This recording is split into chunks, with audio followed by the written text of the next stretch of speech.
Bon, voilà, on a passé 10, ce qui est le minimum vital pour ce Twitch. Donc, on a fini la partie veille. Je vais essayer de vous mettre à disposition cette page après. Je sais que je l'ai pas fait ces dernières fois, mais bon, je vais essayer de le faire.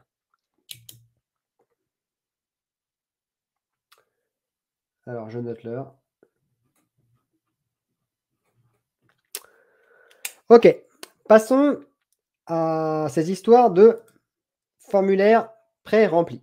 Donc, pour ça, on va utiliser la base du jour, ça va être la base OnAir numéro 8, qui est une base très simple où il y aura juste le nom d'enseigne et donc une base avec des noms de magasins de supermarché et puis une base produit. Et je vais utiliser ça pour à la fois la partie formulaire pré-rempli et à la fois la partie Web Clipper. Alors, donc vous savez que sur Airtable, lorsque vous créez une table avec différents champs, vous pouvez automatiquement, en appuyant sur Forme, donc c'est juste le formulaire, vous pouvez générer un formulaire qui contient l'ensemble des champs de la table que vous venez de créer, et à vous d'ajouter ou de supprimer voilà, les différents champs pour que votre formulaire convienne à ce que vous souhaitez faire. Alors, donc, quand on appuie sur Open, on obtient le formulaire tel que vous l'avez construit. Et vous devez donc remplir les champs, et en remplissant les champs et en appuyant sur Submit, on peut faire le test. Donc, produit test. Si on Submit, vous allez voir arriver gentiment dans la vue Ajouter produit, le produit test. Bon, ça c'est une première chose.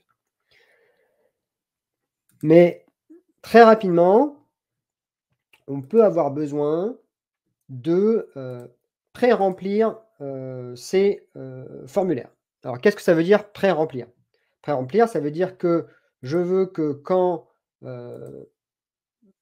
je clique sur un bouton, j'obtiens ce formulaire, mais pré-rempli avec de l'information. Le format classique pour faire ce pré-remplissage est le suivant. Vous avez l'adresse de base, et ensuite, pour rajouter des informations dans les cases, vous allez voir, si je fais point d'interrogation, je m'excuse si vous entendez mon bébé qui est en train de pleurer, mais quelqu'un va aller le chercher, ne vous inquiétez pas. Préfil, et si je regarde le nom du champ, excusez-moi, le nom c'est titre, voilà. Préfil, titre, égale hello. Non, d'ailleurs, il ne faut pas mettre les guillemets. Voilà. Voilà, vous voyez que le champ s'est pré-rempli automatiquement. Et donc sur cette base-là, donc là on a mis un champ, vous pouvez en mettre un deuxième. Si vous mettez une esperluette et que vous rajoutez par exemple le champ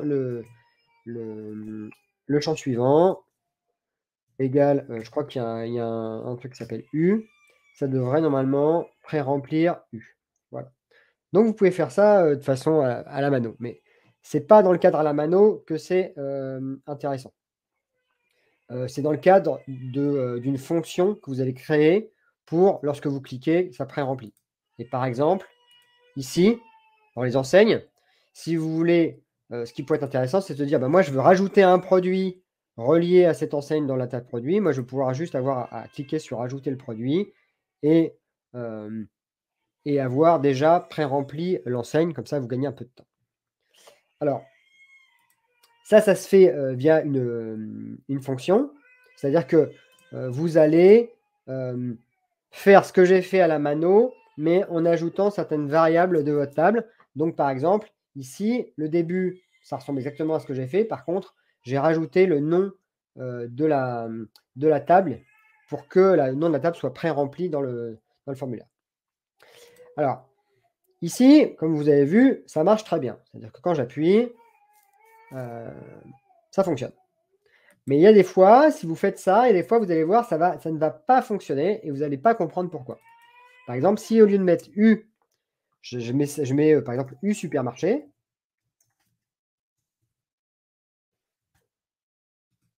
Si je clique, ça va peut-être marcher. Ah, ça a marché. Ouais, alors là, ça a marché. Euh, alors peut-être sur les champs comme ça marche. L'idée, alors, faisons l'inverse. Je vais, voilà, nom, on va plutôt sur le nom du magasin. Voilà, ça se passe plutôt souvent. Si là, dans ma fonction, dans mon... non, excusez-moi, c'est de l'autre côté. C'est ici, voilà. Il faut faire attention au nom des champs que vous utilisez, parce que quand vous faites des formulaires pré-remplis, il peut y avoir il peut y avoir des problèmes. Donc par exemple, ici, on vous dit souvent qu'il faut avoir des noms de champs qui soient tout collés, parce que si vous essayez de faire un formulaire pré-rempli avec un nom comme celui-là, nom du magasin. Voilà, si vous mettez ça comme ça,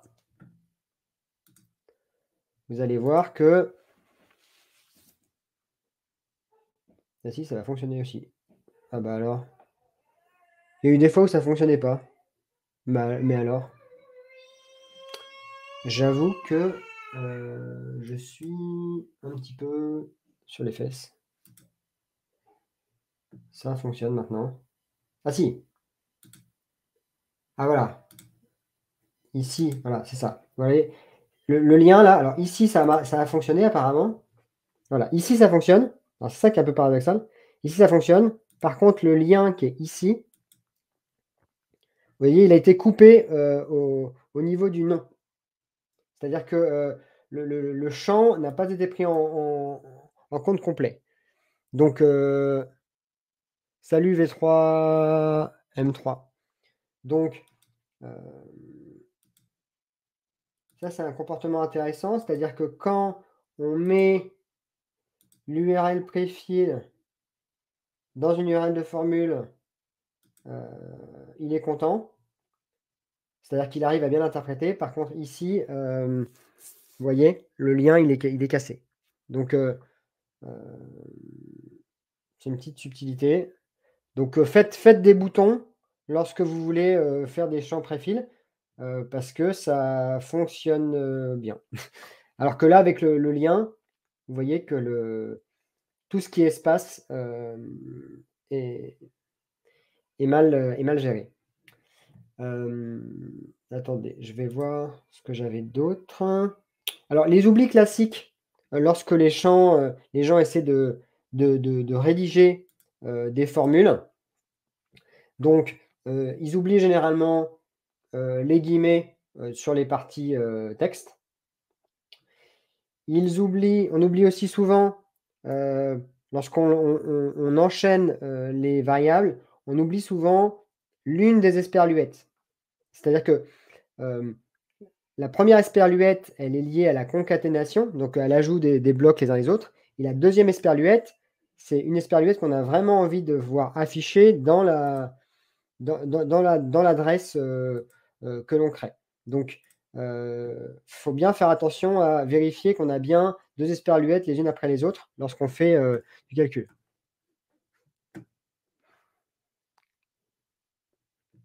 Ça, c'est un point qui arrive tout le temps, l'oubli de la deuxième esperluette, c'est un point. Il faut faire attention aussi avec le côté préfil. Parfois, on met un P majuscule. Donc, bien faire attention de mettre un P minuscule. Ça, c'est un oubli aussi régulier. Donc, ce qu'on a dit, c'est que voilà. Après, alors il y a les cas où, mais ça, c'est un point, où, normalement, pour sécuriser la gestion des, des, des variables qui peuvent avoir un nom avec des espaces. Vous voyez, là, ça a fonctionné, mais généralement, ça peut ne pas fonctionner. Et donc, ce que l'on fait généralement, c'est que systématiquement, quand on a un champ qui peut prendre des valeurs avec des espaces ou avec des termes un peu particuliers, on va utiliser ce qui s'appelle encode URL component, qui va convertir tous les termes qui posent problème en des termes qui sont compréhensibles par la barre de recherche. Et donc, lorsque vous mettez un URL encode ici, par exemple, eh bien, vous allez voir que normalement, alors attendez, oui, alors je vais relever ce que j'ai fait là, juste pour avoir une variable. Vous voyez, la partie liée au supermarché, elle a été encodée. Et pareil, on pourrait faire la même chose pour la partie nom du magasin. Si je fais pareil pour la partie nom magasin,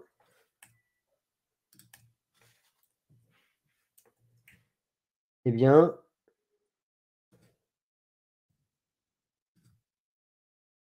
voyez, le partie non magasin a été géré, la partie supermarché. Et donc là, quand je vais cliquer, je vais obtenir exactement le même résultat que dans le cadre précédent. Normalement, c'est pas le cas. Ok, j'ai honte.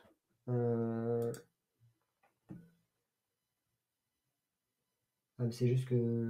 Attendez. J'ai oublié un élément.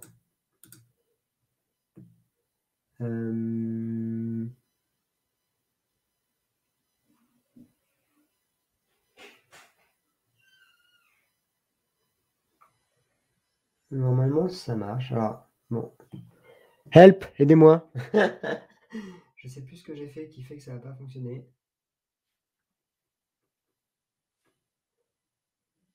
Je n'avais pas mis. Alors, si je mets un E accent aigu, c'est pareil, tu vas voir que le terme il va être tout de suite traduit. Voilà, le E accent aigu il a été traduit par tout ça. Voilà. Ouais, Xavier il veut pas sa formule. Bon bah. Bon, je sais plus ce que je sais plus pourquoi le préfilm il a pas. Dans tous les cas, pour éviter toutes ces problématiques-là, le plus simple, c'est dans vos noms de champs, essayez au maximum de mettre des noms qui sont collés. Comme ça, lorsque vous les remplissez dans les champs pré-remplis, ils sont collés aussi, et donc vous n'avez plus de problème. Voilà. Donc là, en l'occurrence, si je retrouve le nom que j'avais tout à l'heure,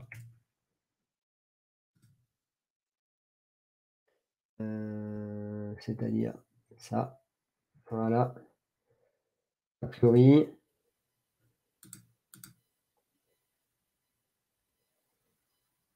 voilà, ça fonctionne. Et donc on retrouve exactement le même comportement que ici. Voilà. Ok. Donc bon, sur la partie pré-remplissage, c'est un petit peu tout ce que j'avais à dire.